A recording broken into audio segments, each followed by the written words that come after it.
standing until I introduce our speakers for today. We have one that's en route from Ottawa, Joshua Howley, who is one of the co-authors, co-editors, I should say, of this book, Village in Cities. If you haven't purchased it yet, it's really a worthwhile purchase because it talks in depth about the history of Milton Park, but also about other projects that are grassroots-based, bottom-up forms of community planning, really, where they take the lead in deciding on the fate of economy, land, housing, and so forth. So it's a really, really valuable book to have. And he edited with Dimitri Rizopoulos, published by Black Rose Books, which is an amazing left-oriented independent press that deserves support. They even have amazing totes that you can also carry their amazing books in. I'm on the editorial board, so yet another hat that I wear here. Okay, so hopefully Josh, who's also been a researcher and doing extensive also activism in relation to a district in Ottawa that's been facing major renewal and displacement pressures. Hopefully he'll be here to talk to us about that. In the meantime, we also have Francois Dansereau-Laberge. I hope I did that okay. Intercoop Verdun, president of the Parc Therrien Housing Co-op. Yeah. And we also have Louise Constantine, who we also heard from yesterday, a great overview of the history of cooperatives. I really appreciated that. Thanks, Louise. She's advisor to the Associative and Political Affairs for the Federation of Housing Cooperatives in Metropolitan Montreal. So I don't know how we want to start. Maybe we'll start in the order of listing. No, it's better that okay. we start because she's higher than I am. So what she's gonna say is gonna be used in my okay. my So presentation. please come up. Oh, you have maybe we could put it up here. How about, can you put the computer up? Oh, she's projecting it. Yeah, exactly. Okay. Sorry. Moi, je vais voir exactement. Juste en écrit? OK. OK, merci. Madame Rosalie. Bien, bonjour et rebonjour pour certaines et certains d'entre vous. Bien, c'est ça, moi, j'ai comme développé un petit peu un attrait pour l'histoire et un peu, j'ai un peu le principe de dire qu'il faut connaître le passé pour savoir un peu, je dirais pas où on s'en va, mais enfin avoir quelques pistes. Donc, ma présentation... Oui, clic. Ah, ça marche, excusez-moi. C'est de faire un petit peu le point, qu'avons-nous accompli, quelle est la situation actuelle en termes des membres et en termes du patrimoine bâti, et quelles seraient nos perspectives d'avenir, c'est-à-dire, j'en ai repéré 4, le maintien de loyers abordables, les défis de la gouvernance, les enjeux de société et qu'est-ce qu'on peut prévoir pour le développement. J'ai entendu plusieurs ateliers hier et souvent on parle de façon, je dirais, un peu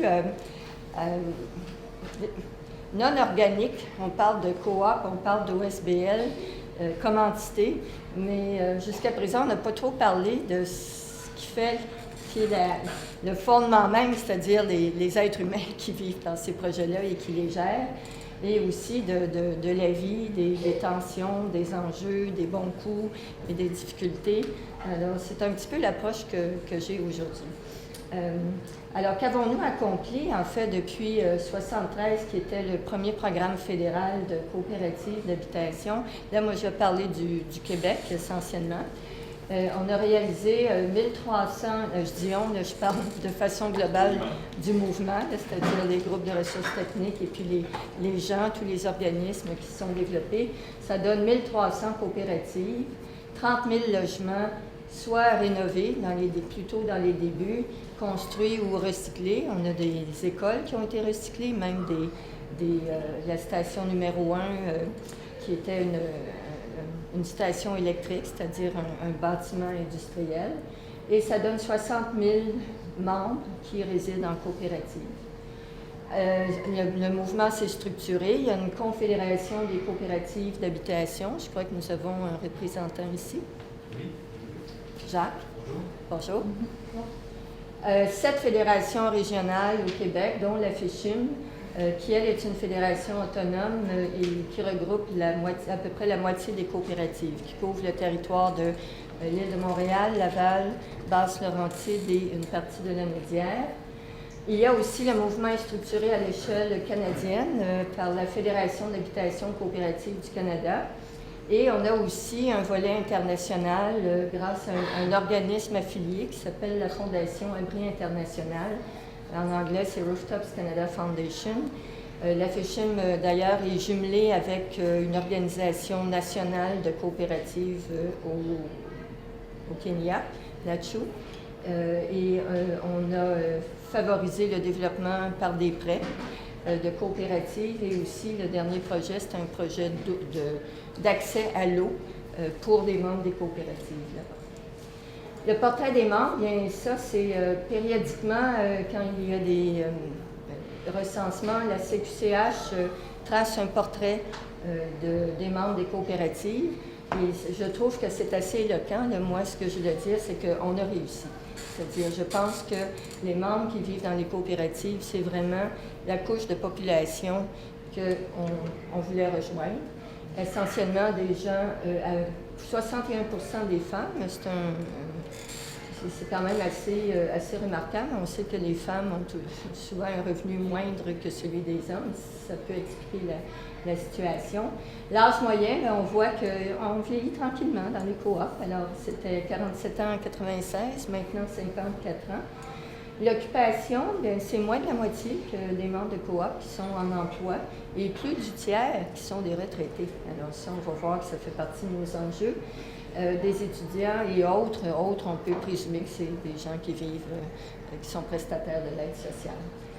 Un peu plus de la moitié sont des familles et 47,8% des personnes seules. Le revenu moyen, ça c'est intéressant, le revenu moyen c'est 31 936, qui est moins de la moitié du revenu moyen de la population en général. Et un ménage sur 5 qui gagne moins de 15 000 et 94% moins de 70 000, qui est quand même inférieur au revenu moyen. Puis là, je vous dis ça parce que, puis je vais me permettre de libérer une petite frustration parce qu'on se fait dire de temps en temps, je ne sais pas, François, il y a du monde qui gagne 100 000 $ qui vivent dans des coopératives, qui ont des Mercedes et tout ça, on se le fait dire parfois, mais régulièrement. Ben oui, ça peut arriver. Je veux dire, prenez un couple qui gagne 2 fois 50 000 $, ils ont 100 000 $, ils ont 3 enfants, ben je veux dire, bon, puis des coopératives nous disent c'est des fonds publics. Ben oui, mais l'accès à la propriété, c'est des fonds publics aussi. Le développement de condos, c'est des fonds publics aussi. Et puis, dans les coopératives, ce qui est important pour nous, qui a toujours été, je dis presque un dogme, c'est la mixité. C'est-à-dire, on crée des coopératives dans les milieux existants avec la population en place. Alors, ça peut arriver, puis ça peut arriver que des gens dans une coopérative comme étudiants, puis progressivement, leur situation s'améliore, mais par, je dirais, choix de vie, aiment le mode de vie collectif, puis désirent continuer à vivre dans leur coopérative. Alors, excusez-moi, là, c'était ma minute de défoulement. L'état du patrimoine bâti. Bon, là, je ne sais pas si vous allez voir les chiffres. Je vais souligner Louis-Philippe Mire, je pense qui était à l'emploi de la FECHIM auparavant et qui a travaillé justement à faire ce qu'on appelle du, comment tu appelles ça, forage de données. Dans ce cas-ci, c'est des chiffres qui sont issus de l'inspection des immeubles. Donc, on a inspecté à la Fédération 10 000 logements et on a proposé les coûts estimés en rénovation puis on a ramené tout ça sur une moyenne par logement, par programme d'habitation. Parce qu'il y a une douzaine de programmes d'habitation qui ont existé au fil du temps. Actuellement, c'est SLG. Donc, ce qu'on voit, c'est que, rapidement, Louise, on a une moyenne de besoins estimés en rénovation actuellement qui est aux alentours de entre 27 et 29 000 $ par logement. C'est les besoins actuels. Et sur le total, ça fait 400 millions en rénovation qui sont requis. C'est pour Montréal, ça donne des C'est pour Montréal. Montréal et quelques régions limitrophes aussi. Ça comprend l'Outaouais aussi. La région limitrophe. Oups! Ben, je veux dire, le Y nord a-tu des Lavallois dans l'atelier? La mondiale. C'est ça. Bon, mais c'est un atelier participatif, comme vous voyez. Alors, ceci va expliquer autre chose plus tard aussi. On peut passer. Bon, alors, les perspectives d'avenir. Là, maintenant, c'est un peu... on n'avait pas prévu ça, là. Je pense dans les débuts du mouvement, quand on a commencé à faire des coopératives, on pensait que la vie serait belle et dure beaucoup d'enfants, ils vécurent heureux. On est confronté maintenant à la difficulté de maintenir des loyers abordables dans les coopératives d'habitation et les OSBL aussi. Là, ce qu'on dit pour les coops, c'est aussi valable pour les OSBL. Pour plusieurs raisons. La première raison, c'est l'abolition des subventions qui sont accordées aux ménages à faible revenu. Ça fait beaucoup de déplacements. Le gouvernement conservateur précédent avait annoncé sans aucune gêne qu'à partir du moment où les conventions, c'est-à-dire les accords signés entre les coops et le gouvernement prenaient fin, bien tout prenait fin, c'est-à-dire prenait fin également le versement de subventions aux ménages à faible revenu. Il y a eu des élections, les libéraux ont pris le pouvoir, ils avaient fait des promesses.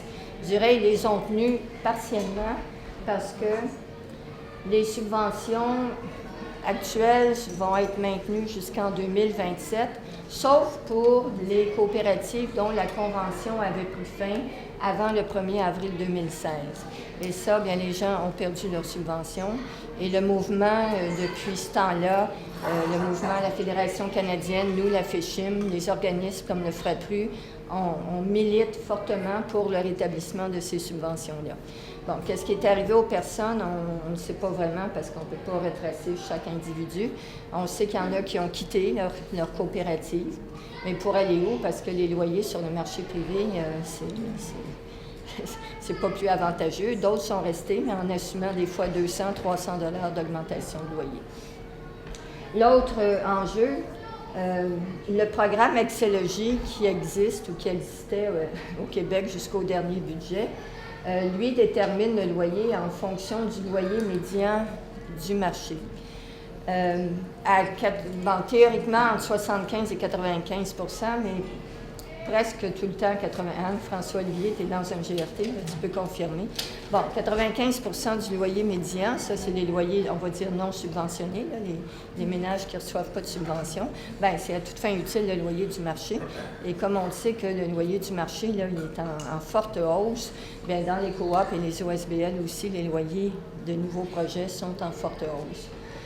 Ce qui pose certains problèmes, premièrement, le recrutement. Dans certaines coops, maintenant, on n'aurait pas prévu ça. Ils ont de la difficulté à recruter des ménages pour des loyers non subventionnés. Et l'autre difficulté, bien, moi, je dirais, c'est le vivre ensemble, parce que même si on parlait de mixité, la mixité dans un quartier populaire comme Pointe-Saint-Charles, traditionnellement, bien, s'il n'y avait pas une différence trop marquée entre quelqu'un qui travaillait un petit salaire, quelqu'un sur l'aide sociale. Là, quand on a des loyers, des différences, par exemple, quelqu'un qui est subventionné va payer 200 $ en fonction de ce revenu, puis le voisin d'à côté va payer 1 200 $ pour le même logement. Arrive un point des fois où c'est pas évident de le vivre ensemble. Ben, je ne dis pas que c'est généralisé, mais ça pose les graines, là, ça sème les graines là, de difficultés de fonctionnement. Puis à Montréal, en fait, bien, on le vit, là, pas juste à Montréal, mais beaucoup, là, le fameux embourgeoisement là, qui exerce aussi une forte pression sur les loyers en général. Ah, puis j'ai sauté le point fiscalité, non?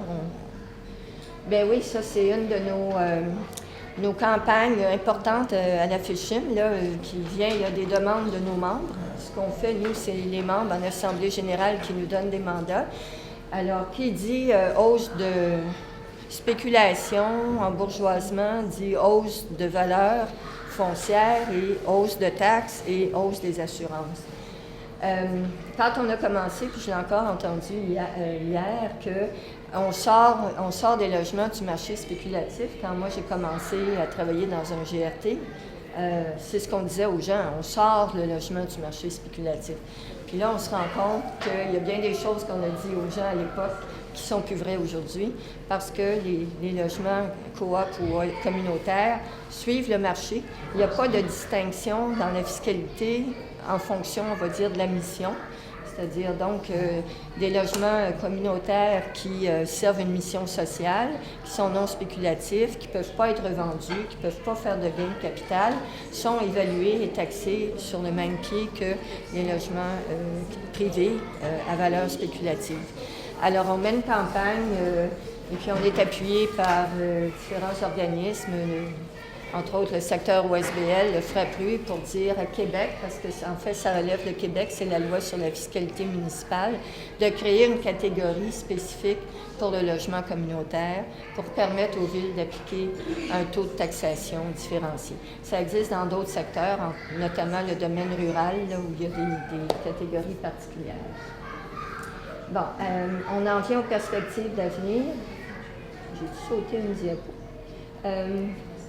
Alors, on l'a dit tantôt, il y a 30 000 personnes qui vivent en coopérative. Bon, même si on croit, et c'est vrai dans beaucoup de cas, je dirais que les gens viennent vivre en coopérative pour l'idéologie coopérative, les valeurs coopératives, il reste qu'on peut imaginer que 30 000 personnes, ils ne sont pas toutes pareilles, puis ce n'est pas nécessairement toutes des gens qui ont les mêmes principes dans la vie. Et ce qu'on vit dans la société en général, bien, on le vit aussi dans les coopératives.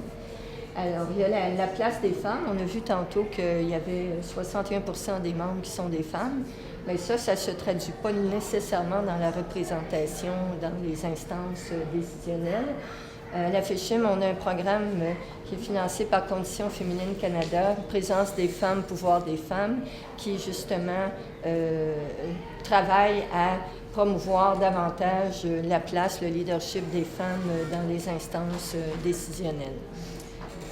Ensuite, on a également été frappé par le mouvement Moi aussi, et avec notamment le comité femmes du FRAPRU et le Centre d'éducation et d'action des femmes, on est engagé dans un projet pour travailler à la prévention de la violence, de l'intimidation, du harcèlement dans les coopératives. Il y a un comité femmes qui s'est créé il y a 2 ans à l'Assemblée annuelle qui travaille sur ces enjeux-là. On a adopté une déclaration, puis là, le comité femmes fait du travail d'éducation puis de promotion de cette déclaration-là.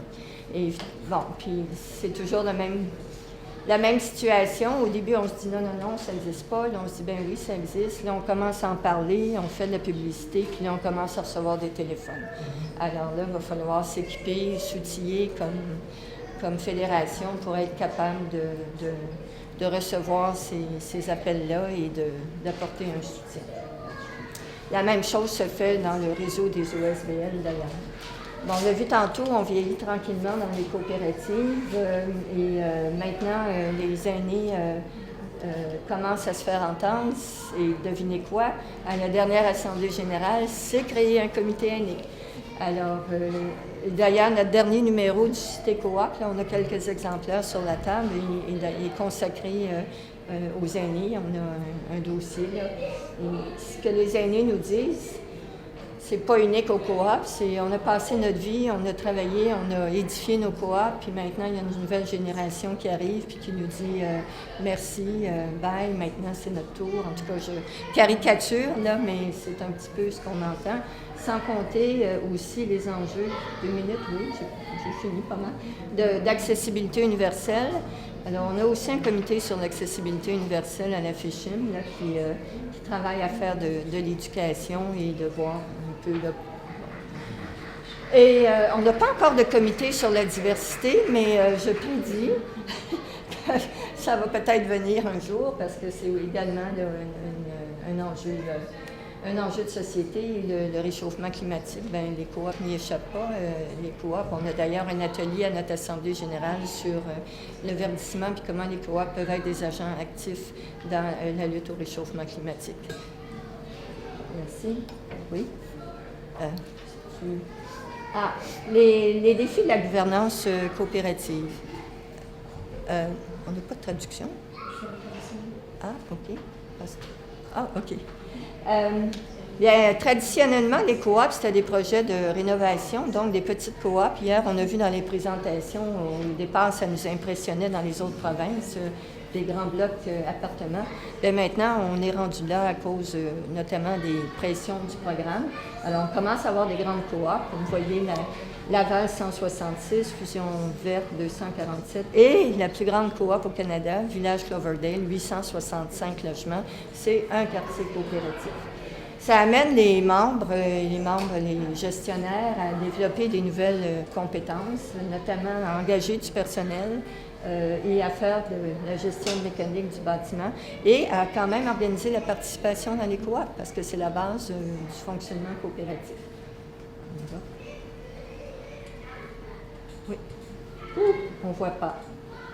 En fait, ce que ça dit, c'est essentiellement l'importance, c'est d'investir dans les membres, c'est-à-dire d'avoir vraiment des bonnes méthodes de recrutement, de sélection, de formation et d'investir également dans les immeubles, d'avoir une bonne planification et de prévoir un financement adéquat. On va tourner, oui. Ben là, on voit encore moins, donc elle me fait signe que je dois accélérer. Je pensais qu'on pourrait voir plus facilement. Je ne sais pas si vous voyez, moi je ne vois pas là. Oui? Oui? Bon. Tant mieux. Je vais aller voir mon ophtalmo. D'accord. Merci. Ah, on a presque terminé. Bon, et le développement, bien, je sors d'une rencontre sur le financement. Il y avait des représentants de plusieurs types d'organismes, et je pense que la conclusion, c'était la même pour tout le monde, où trouver du financement maintenant.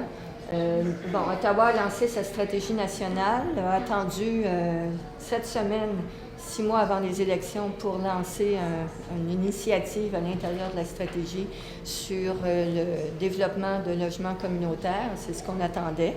On ne sait pas trop, là, entre le moment où il l'annonce et où c'est réalisable, on va déjà avoir eu les élections probablement. Je l'ai dit tantôt, pas de budget de Québec. Montréal a une grande volonté de faire du logement, s'est engagé à faire 6 000 logements sociaux, notamment grâce au règlement sur l'inclusion. Et avec les perspectives qu'offre le développement de nouveaux quartiers, on sait Radio-Canada, Blue Bonnet et Annecy, le secteur Louvain. Sauf que là, il n'y a plus de fonds de Québec. Donc, qu'est-ce qu'on va faire? On ne sait pas si le fédéral va nous aider.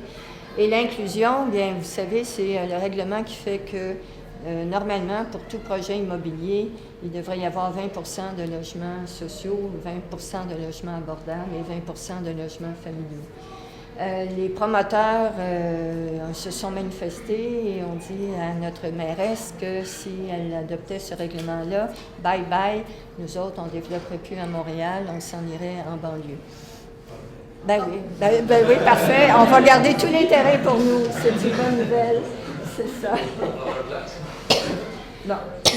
Et d'autres sources potentielles, bon, encore là, on se le fait dire souvent, on dort peut-être sur un trésor, dans le sens que si on regarde l'actif immobilier total dans la région de Montréal, c'est 1 milliard. Bon, alors on se fait souvent dire, bien là, pourquoi que les coops n'investissent pas dans le développement? Il y a plusieurs raisons. La première, c'est que c'est 600 coops indépendantes. Hier, on m'a dit la fédération gère les coops. Moi, je réponds tout le temps, non, c'est les coops qui gèrent la fédération. La fédération est au service des coops. On n'est pas là pour agripper, s'emparer de l'actif des coopératives. Mais personnellement, là, j'avais une membre de mon CA tantôt à côté de moi, elle m'a dit, OK, Louise, personnellement, je crois qu'il faut vraiment, à un moment donné, là, faire la réflexion sur ce qu'on peut faire comme mouvement pour soutenir le mouvement. Mais ça va demander beaucoup de travail. Et puis, on a fini, OK, les principes coopératifs. Il y a 7 principes. Il y en a un qui est l'autonomie, l'autre qui est l'intercoopération. Alors, on a beaucoup insisté dans les débuts sur l'importance de l'autonomie. Aujourd'hui, on est peut-être confronté au fait qu'on voudrait plus mettre l'accent sur l'intercoopération. Et puis là, il y a quelques fonds privés. Bien, je vous remercie beaucoup. Merci, Normand.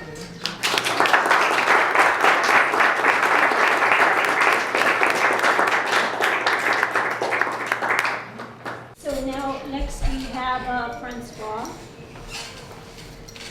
Oui, bonjour, c'est parfait qu'on finisse sur l'intercoopération parce que c'est le sujet que je vais discuter avec vous, mais au niveau local. OK, je vais juste attendre que ma présentation soit mise.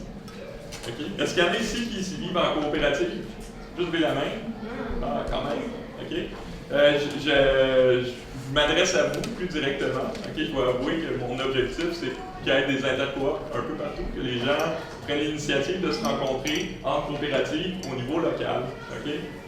Je pense que le but, en ce moment, c'est je vais vous présenter une expérience qui a lieu à Verdun, très concrète. OK, qu'est-ce qui se passe? C'est parti il y a 1 an. OK?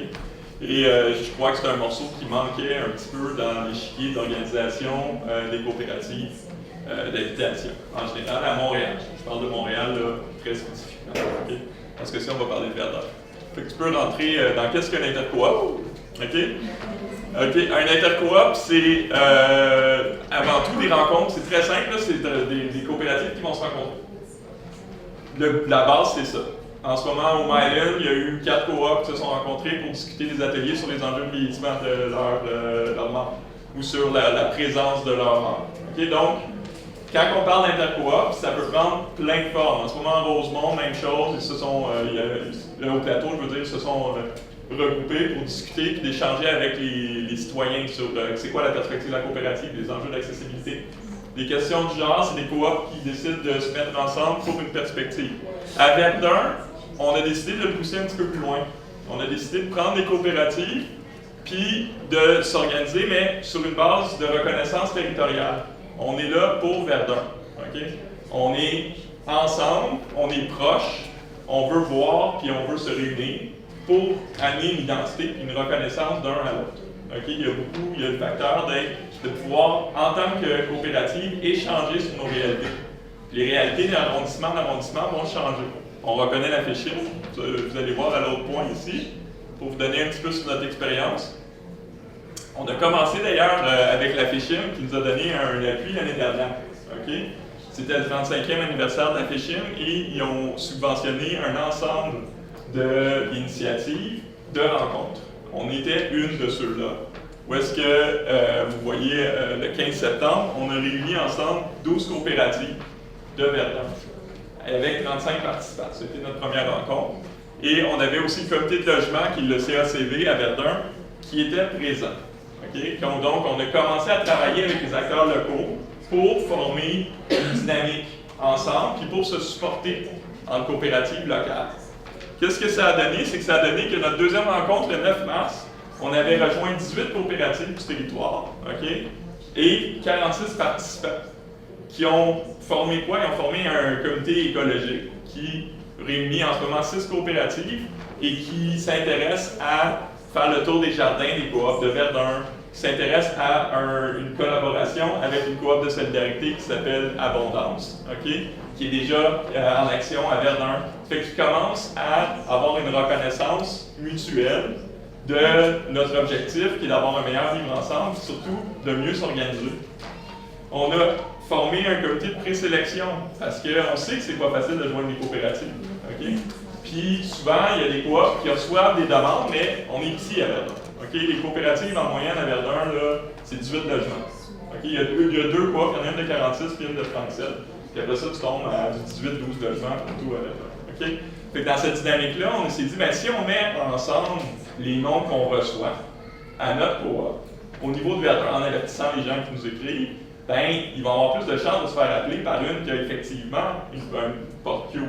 Parce que moi, dans ma coop de 12 logements, j'ai une personne qui part aux 3 ans. Fait que je reçois 100 demandes par année. Okay? Fait que dans cette dynamique-là, ben, on veut mettre ensemble pour aussi aller chercher les meilleurs membres disponibles.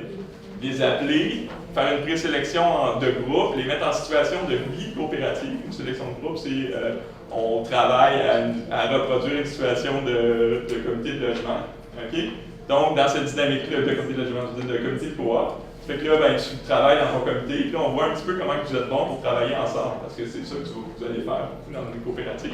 Fait que dans cette logique-là, on vous donne des outils qui vont servir tant les coops que les personnes qui veulent joindre.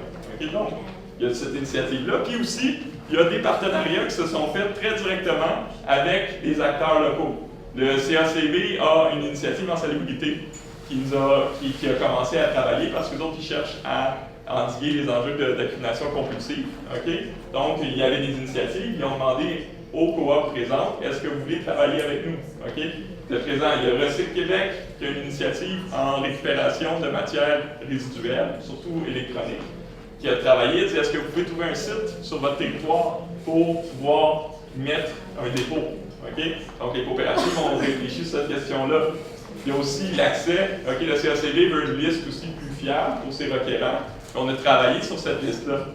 Donc, on voit tout de suite déjà une dynamique qui s'est installée en 2 rencontres, où est-ce que très rapidement les gens, tant pour se rencontrer, ça leur faisait du bien, que pour échanger avec les groupes communautaires existants, très naturellement, ça s'est installé.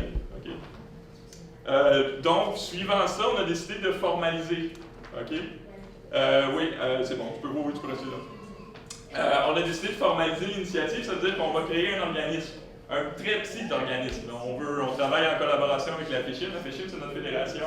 C'est eux, on est dans le mouvement coopératif. C'est eux qui représentent au niveau de la ville-centre. Okay? Après ça, de CQCH pour Québec. FECHIM aussi fait Québec pour des enjeux plus politiques. Okay? Mais le principe, c'est que nous, par contre, au niveau de l'arrondissement, on veut exister parce qu'on a besoin de locaux. C'est simple comme ça. Okay? Il n'y a aucune coopérative à Verdun qui a un local, okay, dans ses murs. Donc, pour tenir une assemblée générale, il faut louer un local. Mais si tu n'es pas reconnu par la ville, louer un local va coûter 300 $. Si tu es reconnu par la ville, louer un local va coûter 30 $. Okay, c'est simple comme ça, c'est 10 fois le prix. Puis en plus, c'est difficile à obtenir. Ça fait que c'est juste des enjeux concrets de pouvoir mettre l'argent ensemble aussi, d'avoir un organisme qui est capable de gérer l'argent et d'obtenir des locaux. Ben, on a décidé de se dire que ça serait une bonne idée de se formaliser. Puis ça nous permet de réunir ensemble un ensemble d'acteurs en réalité dans le mouvement coopératif. On concrétise les valeurs du mouvement coopératif et de la fédération au niveau local, okay, qui sont là ici. Là. Louise en parlait bien tantôt. Vous n'avez pas les valeurs, mais les principes. Okay? L'adhésion volontaire, le pouvoir démocratique, la participation économique des membres, l'autonomie, l'indépendance, l'éducation, la formation. On vient amener ça au niveau local avec des immeubles. Donc, on sait que les gens restent là. On sait que les initiatives et le travail qui sont faites par les coopératives, elle est présente et elle va rester présente. Parce qu'un immeuble, tu ne peux pas le bouger. Fait que la dynamique qu'on est en train de développer avec le CACV, avec les coops qui sont sur le territoire, c'est une dynamique qui est pérenne. Okay? Parce que là, on a juste de faire le profil des bottins, parce que le comité de citoyens local n'avait pas les bonnes adresses de toutes les coopératives, n'avait pas les exécutants de toutes les coopératives, juste en faisant un porte-à-porte. Parce qu'on a fait un porte-à-porte de partout, puis on a demandé, on a consolidé un bottin qui est fiable, on a rejoint ces gens-là, bien, on a créé une dynamique locale qui se nourrit, puis qui vit par elle-même, puis qui se reconnaît parce que chacun a son lieu. Okay? Donc, c'est vraiment quelque chose de pérenne, puis on veut rentrer et investir l'arrondissement. Les services qui sont déjà présents dans l'arrondissement, la table de concertation qui est déjà présente à l'arrondissement. Fait que c'est très, très, très concret. C'est avec des instances qui sont déjà là, mais que les coopératives restaient à l'écart, étaient isolées chacun de leur côté. On est en train de casser cet isolement-là. OK? Donc, qu'est-ce que ça amène? Bien, ça amène plein de possibilités. On parle de mutualisation, juste le déneigement. À Verdun, il y a plusieurs coops qui ont des stationnements déneigés, ben, on peut les mettre ensemble. On parle de partenariat et de formation. La FECHIM offre une formation à 400 $. Okay? C'est 400 $. Ils déplacent un formateur, puis tu peux même voir avec eux comment faire cette formation-là. Ben, si tu t'organises d'avoir un local, c'est-à-dire pour 500 $, toutes dépenses payées, tu as une formation. Mais là, si tu as 20 membres de Verdun qui vont, ça veut dire que ça coûte 25 $ par personne. C'est plus que la moitié du prix de ce que coûte une formation normalement. Okay? Le meilleur prix que tu peux avoir pour une formation à FECHIM, c'est 55 $. Okay? Donc, tu diminues le coût, puis en plus, les gens avec qui tu fais ta formation, c'est des gens qui sont tes voisins. Ça fait qu'en même temps, quand tu as besoin de consolider, quand tu as besoin d'aller voir qu'est-ce qui se passe, tu sais que c'est des coops, des groupes qui sont dans ton voisinage, donc le retour sur la formation il est beaucoup plus grand. Fait que c'est un principe vraiment intéressant, tu as une mise en commun des ressources, Tu as la possibilité de parrainage parce que les gens que tu vas reconnaître comme étant compétents pour certaines questions qui vont être vues localement dans ton groupe. Fait que tu as vraiment plein de la représentation politique. On en parlait tantôt avec l'enjeu foncier, là, quand on parlait de la fiscalité des immeubles. Bien, ici, au niveau local, c'est organisé puis que c'est dénoncé par les coops au niveau de l'arrondissement qui, eux, sont directement sur cette question du régime foncier-là. Bien, ça va donner beaucoup de poids après ça aux démarches qui sont faites plus haut. Okay? Donc, il y a toute une logique qui, en ce moment, est complètement absente dans la structure de l'organisation des coopératives qui, ici, est en train de se développer, qui est super intéressante. Et surtout, qui se fait avec beaucoup de plaisir. Vous devriez voir les gens, quand ils se rencontrent dans une rencontre, les membres de coop, qui sont là, wow, ça ramène de l'énergie au conseil d'administration, qui eux sont fatigués parce qu'ils sont souvent tout seuls et isolés dans leur coopérative. Ça, les nouveaux membres voient un idéal coopératif présent. Ça incarne l'enjeu de coop. Ça fait un parallèle avec les enjeux de transition, avec les questions locales en environnement. Fait qu'on a vraiment une synergie très très forte qui s'installe. Donc, moi, mon objectif, c'est de vous dire, regardez, là, il y a des places où est-ce qu'on peut en faire.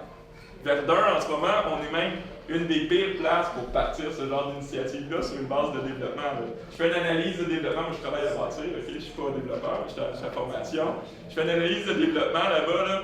En ce moment, à Verdun, j'ai vérifié, on a 33 coops, 513 portes, je les ai toutes faites. Okay, on a fait le porte-à-porte, on les a rencontrés, on les a toutes faites, ces portes-là. Ça, c'est vérifié. Les autres chiffres, c'est des estimations minimales, parce que je les ai faites avec les chiffres de la FECHIP. Donc, c'est tous les membres de la FECHIP, sauf que je sais que dans tous les arrondissements, il y en a qui ne sont pas membres. Surtout dans le sud-ouest, il y a certains endroits où est-ce qu'on peut parler même de 30% non membres. C'est des endroits où est-ce qu'il y a moins d'adhésion. Mais là, vous regardez dans le sud-ouest, on a 67 coops, on a 1577 ménages. OK? Encore pire, dans Mercier, Chicago, Maisonneuve, on a 72 coops qui représentent 2192 ménages.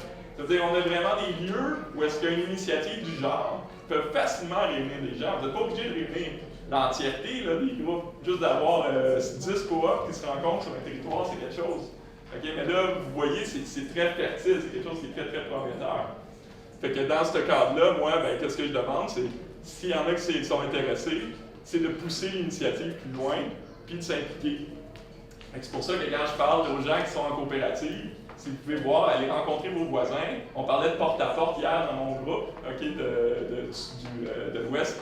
On disait l'importance de faire le porte-à-porte. Oui, vous allez sortir des gens de leur maison quand vous faites le porte-à-porte. Une liste de courriels, ça ne fonctionne pas comme de rencontrer. La même chose pour le téléphone. Okay? Donc, en fait, faites votre porte-à-porte, rencontrez les gens, puis élargissez le mouvement au niveau local. T'sais? Puis la dernière chose que je dirais, c'est qu'on est en train de discuter, nous autres, d'un enjeu là, avec la formalisation. Il y a beaucoup la question, est-ce qu'on fait des coopératives, est-ce que l'organisme va être pour les coopératives d'habitation ou va être pour le coopératisme au niveau local? C'est-à-dire, est-ce qu'on garde ça ouvert aux coopératives de travail, puis en voulant dire au niveau de Verdun, on discute ensemble avec un café coop ou avec la coopérative agricole, parce qu'il y a une petite coopérative qui a rejoint, qui est une coopérative de solidarité qui fait de l'agriculture. Ça fait qu'on discute, est-ce qu'on s'ouvre comme ça, puis là, on crée une initiative qui est pour une promotion du coopératisme. Puis là, dans ce cas-là, il est plus inclusif. Tu n'as pas besoin d'être membre d'une coopérative d'habitation, tu peux juste être un citoyen qui s'intéresse au mouvement coopératif, qui veut s'impliquer à l'intérieur du mouvement.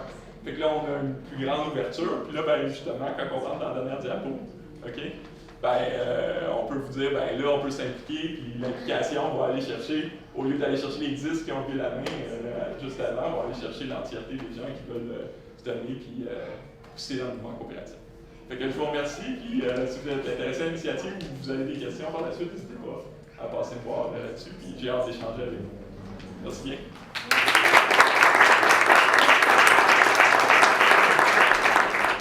Thank you for your presentation and enthusiasm. So last we have Josh Howley, who's arrived and who we mentioned previously is a researcher and the co-editor of Village in Cities, which you must get a copy of before you leave the conference and leave Montreal. The library has copies, and it's a must-read if you're interested in grassroots, bottom-up driven initiatives and learning in depth about Milton Park. So, to you, Joe.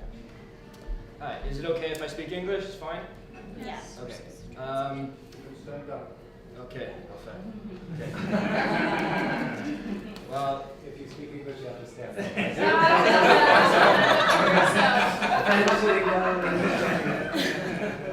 Alright, or I understand. So,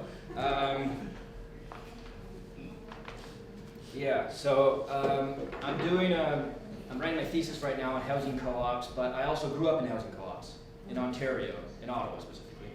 And they're very, very different, but they're also very much the same.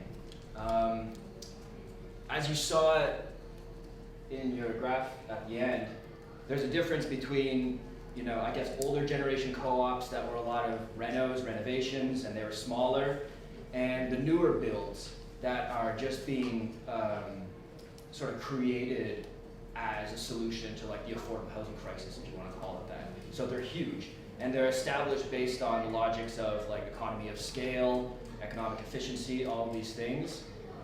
And they're massive, and this is the way the Ontario and really the rest of Canada, the whole movement has developed.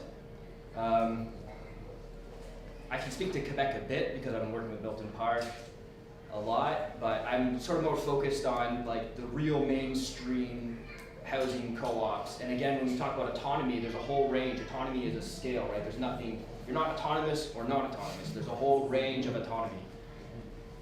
And the housing co-ops in Ontario were all developed to a massive, massive scale. So just for comparison, I hate to throw out numbers here, but there are twice as many units ménage in Ontario for housing co-ops, but half the number of actual co-ops than in Quebec. So you see and I was surprised to see one of the co-ops in Montreal now is what? Was that South Shore or the 860? Was that on the South Shore or on the island? So yeah. It's West Island. West Island, yeah. So it's massive, yeah. And the largest one in Ontario I know of is 774 units. It's 3 apartment buildings. But the rest of them are 100, 200 units, and there's no participation, none, 0. Very, very little. So the federations, yeah. Workshops, ladies.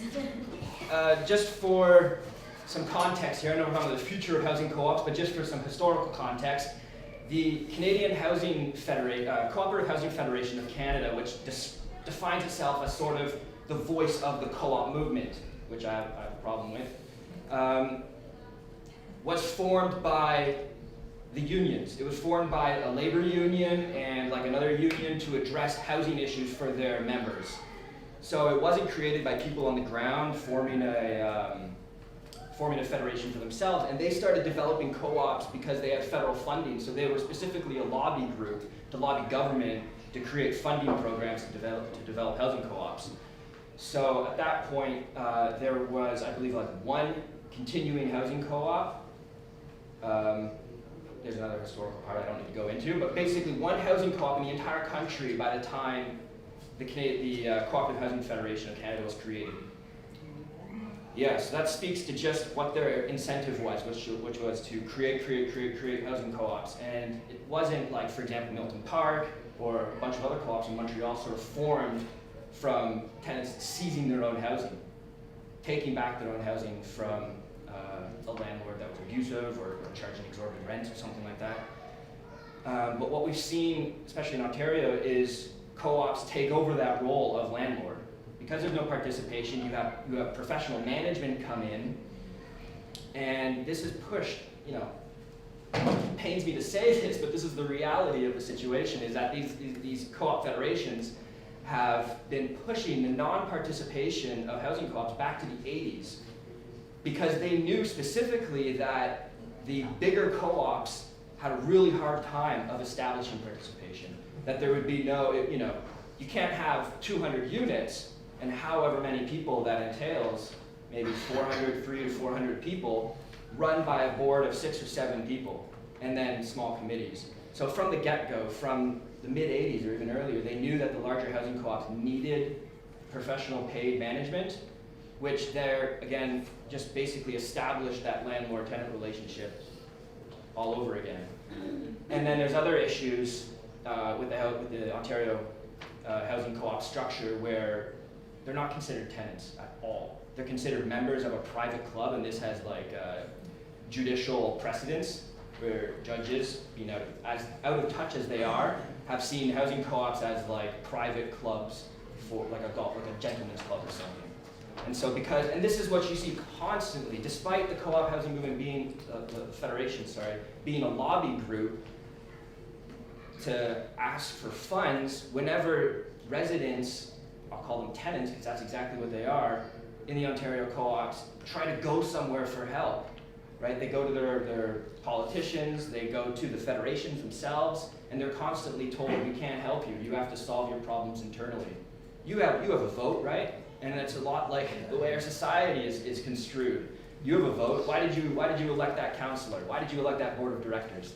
It's ultimately the same thing. And so evictions occur very, very frequently, which should never happen.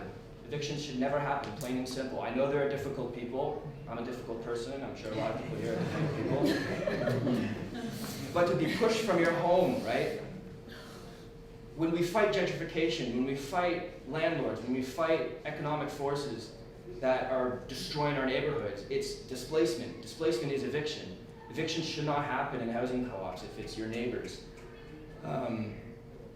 And what I've seen in the Milton Park co-ops being sort of, I hate to default to them as being some sort of a symbol for any housing co-ops, because I know there's a huge variety of housing co-ops just in Montreal alone. But housing co-ops are rare, evictions are rare in the Milton Park co-ops. And people try to solve, from who I've spoken to, they do happen, but not that frequently, because you have access to the rental housing agency, the Régie du Logement here, some access. I'm going to make a comment on that. Okay, go ahead, yeah. So yeah, basically what I'm saying is that co-ops have a lot of work ahead of them to break down that landlord-tenant relationship as much as possible. That should be their prime objective, in my opinion.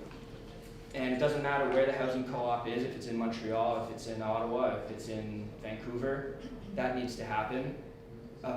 They need to fight rent increases as much as possible, keep rent as low as possible, basically just, making ends meet and having a bit of a safety fund for repairs and renovations and stuff.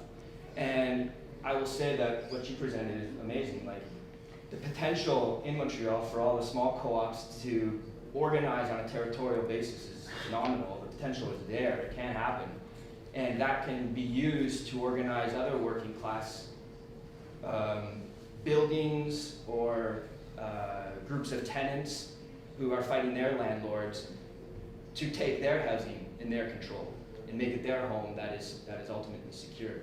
So housing co-ops can do that and reach out beyond just their so-called groups, their member groups, and organize on a territorial basis, which is great.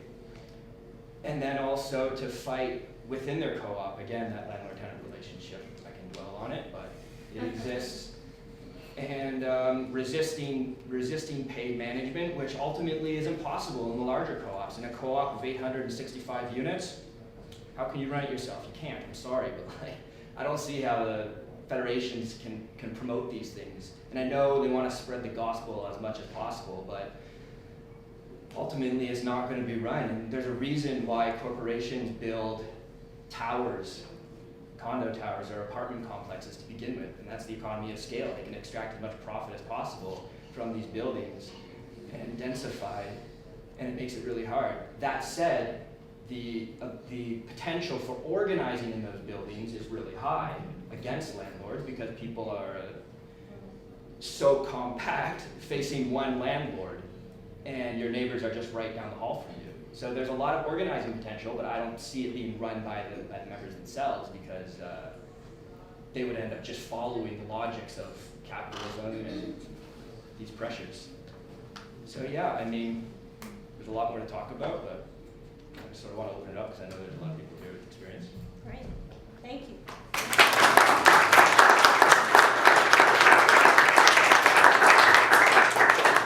So I see some people already eager to participate, so so maybe we'll open the floor up if it's okay.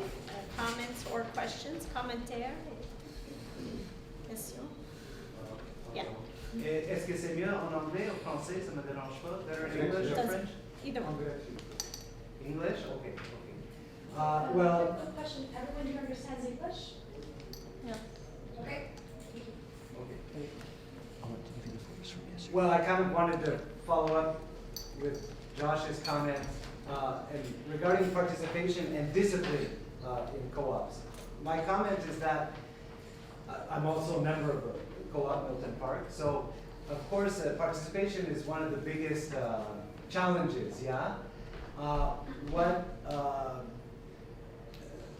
What's hard in there is that you know, we don't all have the same capacities, and we have different limitations. And what I find, the other element of my intervention, you know, in full transparency, is I'm a tenants' right lawyer, so I defend members of co-ops who face eviction.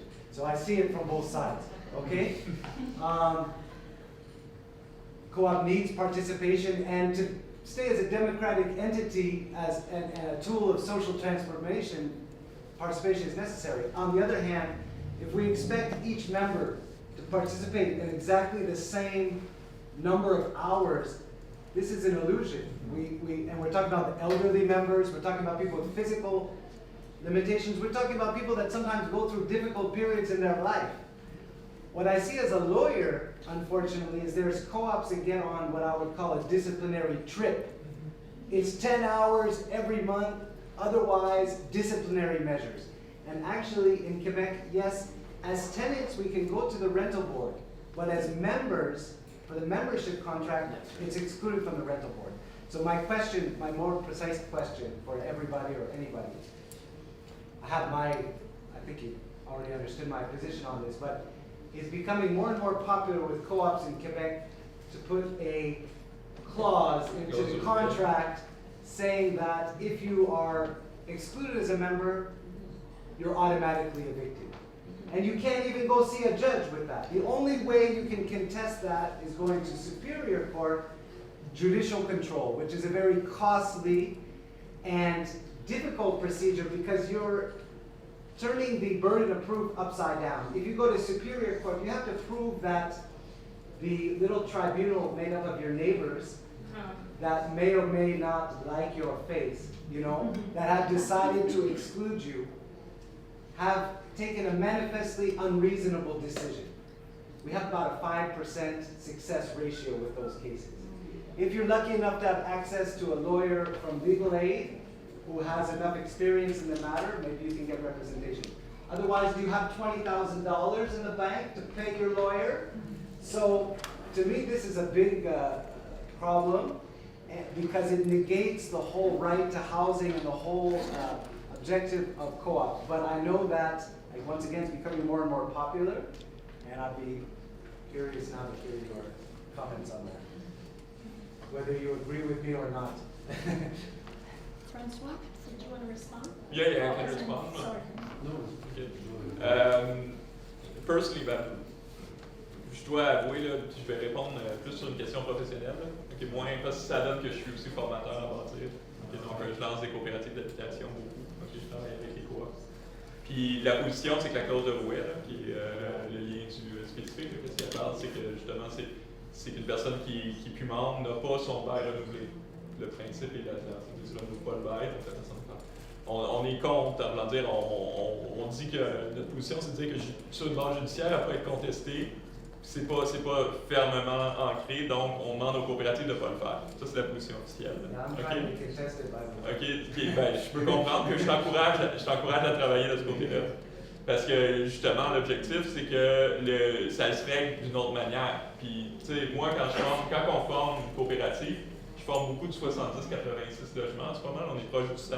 On est dans les moyennes, je dirais. Là. On n'est pas encore dans les très grandes. OK? Ben, on a un comité qui est là pour voir la participation. Puis ce comité-là, c'est pas un comité policier, c'est un comité qui est proactif. C'est-à-dire, qu'est-ce qu'il fait? C'est qu'il monte des listes pour savoir qui est disponible à quelle heure. S'il y a des gens qui sont tous disponibles juste le soir, parce que le jour, parce qu'ils travaillent le soir, ben, ils mettent dans les mêmes comités les personnes qui ont des enjeux de gardiennage. Parce qu'il y a des enjeux structurants à la participation. OK? Puis il faut que tu aies des personnes dans ta coopérative. Quand tu as une très grosse coop, tu peux avoir du monde qui se penche sur cette question-là. OK? Parce que tu as du monde pour travailler. Mais il faut que tu leur amènes ça dès le départ. Parce qu'il faut que tu comprennes la logique qu'une personne qui ne participe pas, c'est pas à cause qu'elle ne veut pas. OK? Parce que c'est ça qui crée l'antagonisme. L'antagonisme, c'est de dire que les gens, ben, ils veulent pas participer, ça fait qu'ils sont contre la coop. Non, pas pantoute, là. Elle a une femme monoparentale, elle travaille, elle a ses enfants. Je pense que déjà là, si elle participe au niveau de faire les tournées d'inspection comme tu lui demandes, qui demandent du temps, c'est peut-être pas adapté, là. Fait d'y faire des appels, elle va être capable de les faire à ce temps libre. Tu sais, c'est toute une logique comme ça qu'on doit instaurer, puis il y a des réflexions, oui. Moi, de notre côté, c'est proactif. Oui, par contre, moi, dans ma coop, j'ai dû résister puis amener à travailler avec mes collègues qui voulaient mettre des systèmes de pointage. OK, leur dire, ben là, non, tu pointes comment participation? Tu sais, moi, c'est travailler là-dessus. Je dis, peut-être des choses plus proactives là-dessus, tu sais, mais c'est une éducation. Tu sais, puis je pense que la FECHIM, d'ailleurs, travaille dans ce sens-là. Je sais qu'ils ont adressé puis ils se pensent sur la question de la participation plus ces derniers temps. Je sais qu'à Bâtir aussi, il y a beaucoup de travail qui est fait de ce côté-là. Fait que l'objectif, c'est d'en venir et d'arriver avec quelque chose qui crée une communauté où est-ce que le problème ne devient pas une finalité d'exclusion, mais devient un cheminement qui fait que les gens, une fois avoir surmonté le problème, sont plus près un de l'autre. Parce que quand tu réussis à aller et à régler un problème ensemble, les gens vont généralement avoir de meilleurs liens. C'est juste qu'il faut réussir à le faire, puis ça demande beaucoup de maturité, puis c'est difficile. Ça, j'ai rien à dire. Just a minute. There's some follow-ups. Did you want to say? Yeah. And then Louise, and then Dimitri, and then we have different questions. C'est très intéressant parce que Oh, sorry. la question de la participation revient constamment dans les discussions au fil du temps. Puis la participation dans les coopératives, c'est à la fois sa plus grande force, mais c'est aussi sa plus grande vulnérabilité. Okay? Par exemple, à l'heure actuelle, le mouvement coopératif à Montréal fait face à un grand défi au niveau de la rénovation et on a besoin de mobiliser les membres autour de ça. Et on ne sent pas nécessairement cette mobilisation-là qui en fait, c'est pas facile de l'obtenir. On a un contexte aussi dans lequel la population est vieillissante, dans lequel la notion de participation est... Qu'est-ce qu'on peut attendre au niveau de la participation auprès des anciens membres? Comment on renouvelle cette participation-là? Comment on la module différemment? Monsieur ici nous parle du modèle ontarien, le modèle canadien, où est-ce que la participation est pratiquement inexistante. Et il semble qu'actuellement, dans le développement, dans les projets de développement, on s'en vient dans cette dynamique-là de coopérative d'une certaine taille, mais avec la même logique de participation, c'est-à-dire de gestion de ces ensembles immobiliers-là plus gros, plus complexes à gérer, avec le même désir que les membres soient impliqués dans la gestion, puis je dirais même à 100% gestionnaire de leur ensemble immobilier. Et d'expérience, ce que je constate, c'est que il y a vraiment une réflexion qui devrait y avoir, puis voire même le développement d'un savoir-faire strictement coopératif. Puis là, je parle vraiment d'ordre de développement organisationnel, un savoir-faire en développement organisationnel sur comment on mobilise les gens dans les coopératives vers la prise de décision. Donc, comment on prend des décisions collectivement et comment on les met en œuvre, de telle sorte qu'on module la participation, les attentes de participation différemment en fonction de la réalité concrète. Moi, j'ai été appelé à intervenir dans des coopératives de plus de 100 unités de création et 100 unités de logement. Une des choses qui m'a un peu frappé l'imaginaire, le conseil d'administration nous dit on a 2000 courriels non lus dans notre boîte de réception. Okay? Alors, on comprend que le conseil d'administration est dépassé. Pourquoi? Parce que toutes les décisions sont orientées sur les épaules de 6, 7, 8 personnes, alors que toute la structure en dessous de participation est défaillante.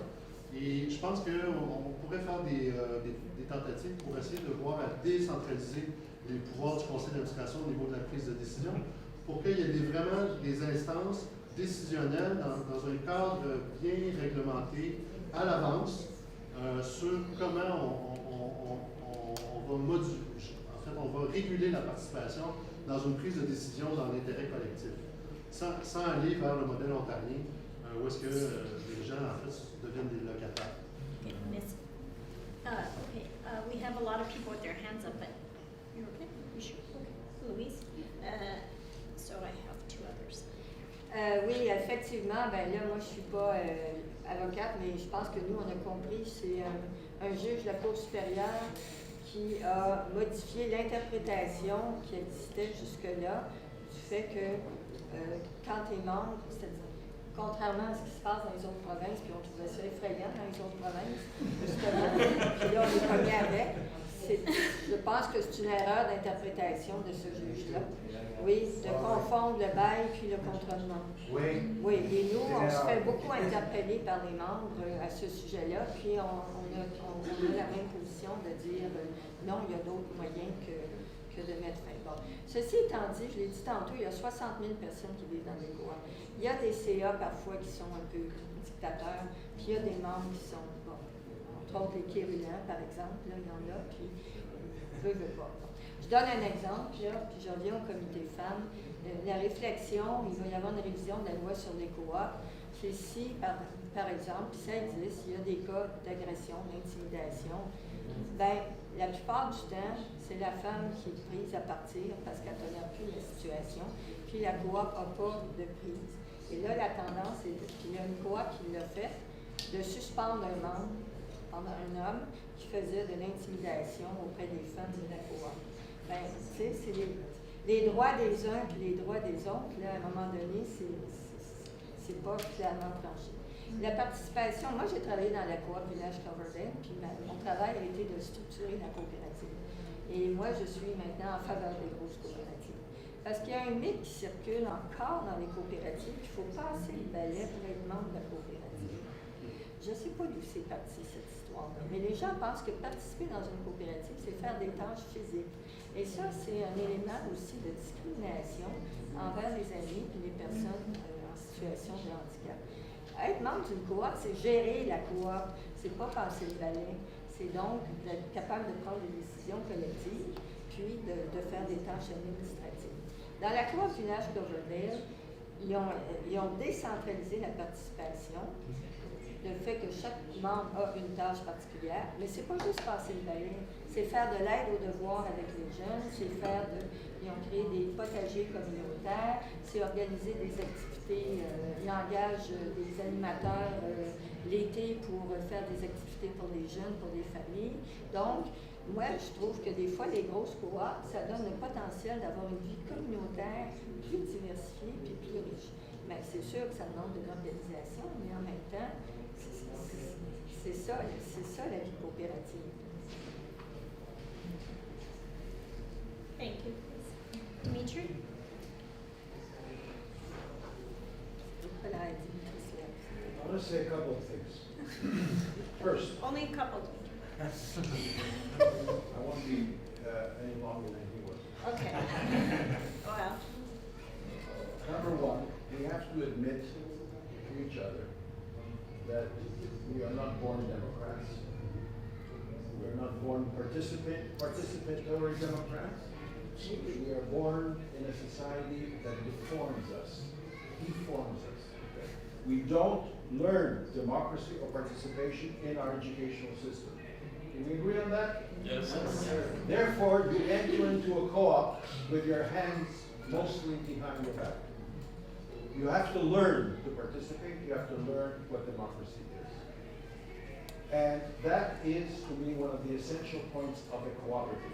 It gives people the opportunity to learn the beauty of participation and basic democracy. Okay? Now, small can be good. Not always, but it could be good. I fought very hard from the beginning for the Milton Park project to be built on a number of small co-ops rather than one big fat one. But a big organization is not necessarily bad either if the members have a high level of social and political consciousness. There are many historical examples where that has actually worked. I'll just give you one. In Spain, there was a trade union movement, a revolutionary trade union movement called the CNT, which had 1.5 million members. 1.5 million members. You know how many people work for it? Paid? One. The general secretary was the only paid employee of that union. Everything else in that union of $1.5 million was done by participation and democratic control from the grassroots. So you figure that out. And that's not the only historical example. There are others. But the Canadian Federation of Cooperatives is obviously not an organization that has many people who have a high level of social and political education. Let me say one thing in conclusion. One of the flaws of the Milton Park project is from the beginning, not enough emphasis was put on social and political education. Not enough, okay? And we had to work at the grassroots all over again, time and time again, to develop that awareness. It's there now and it's growing, thank goodness. Do you have an immediate Yeah, I follow-up? wanna add Because then something. we have three.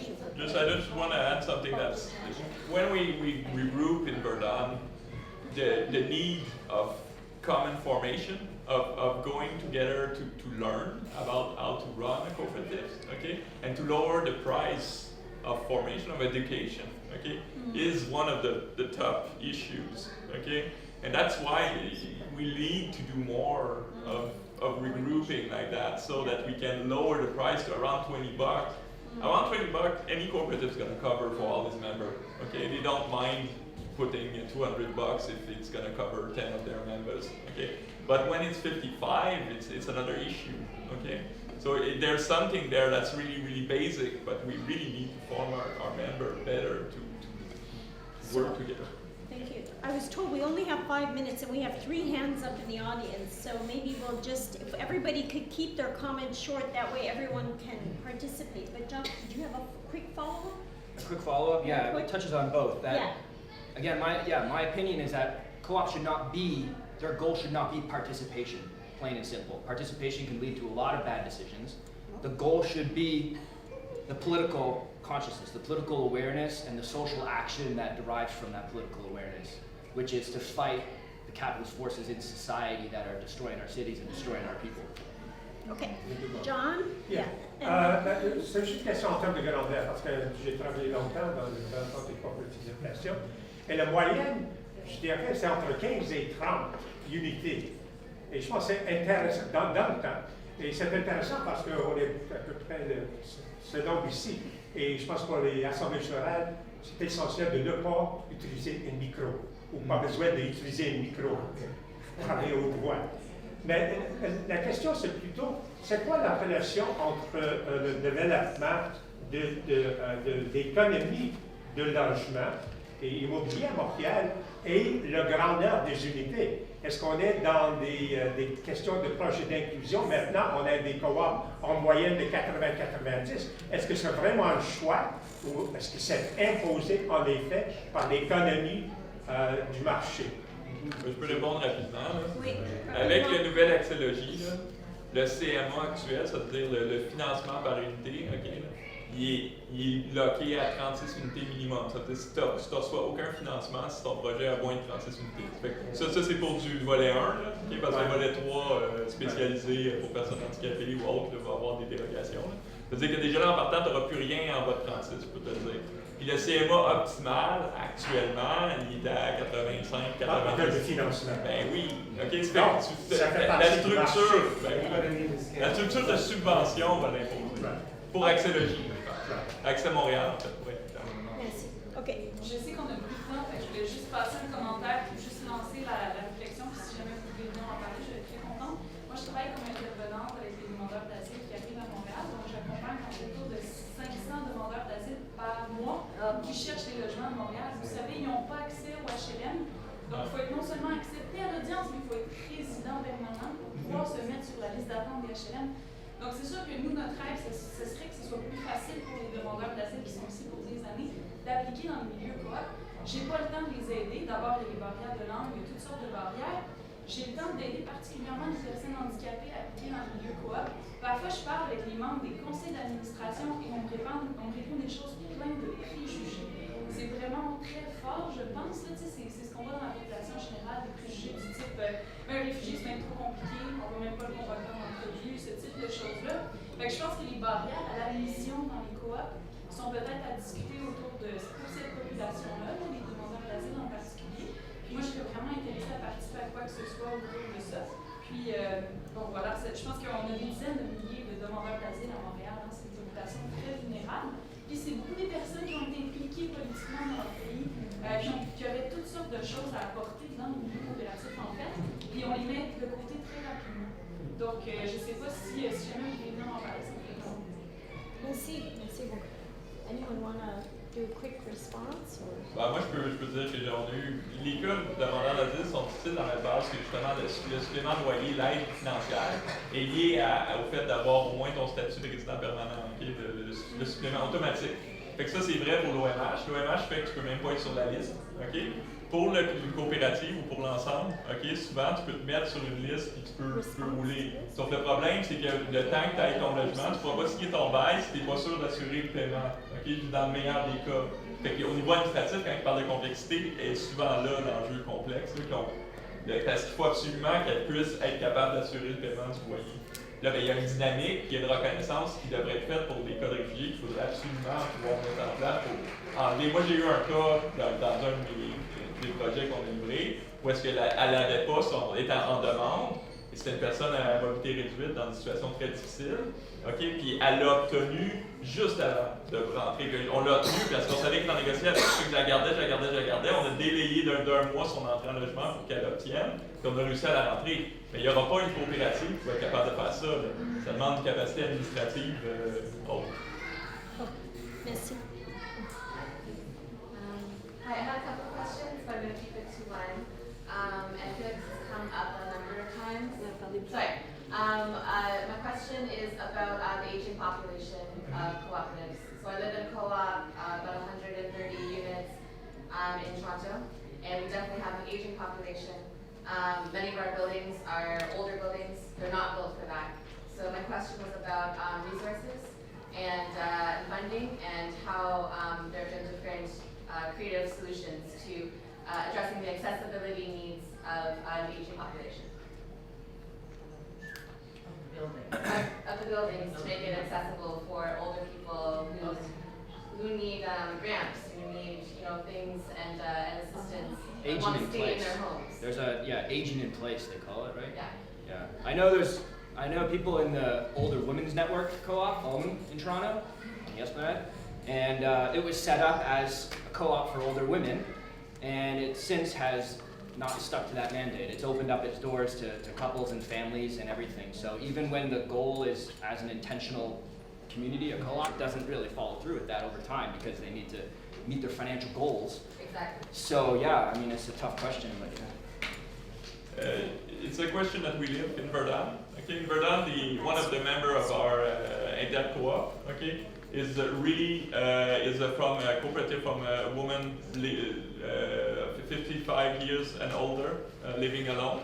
Okay, and the issue, and they're one that are right now pushing forward the pre-selection I spoke about, because they want to get a greater amount of people so they can stick to their 55-year-old woman profile. Okay, so for that we're working directly to try to solve their issue locally.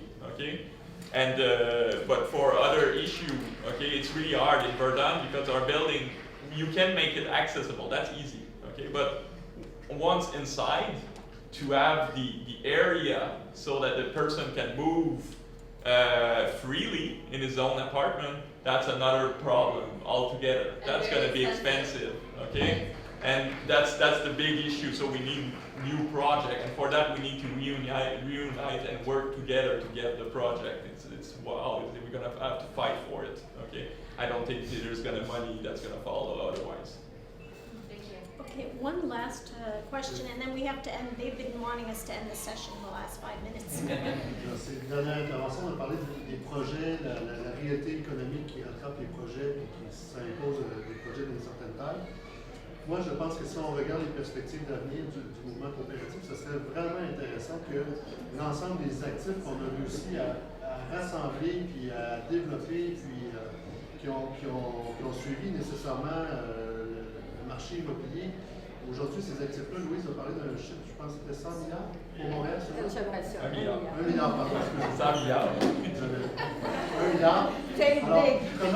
comment on pourrait mettre ces actifs-là à contribution dans le développement de projets qui ressemblent vraiment aux besoins des membres des coopératives? Je pose la question, je n'ai pas la réponse.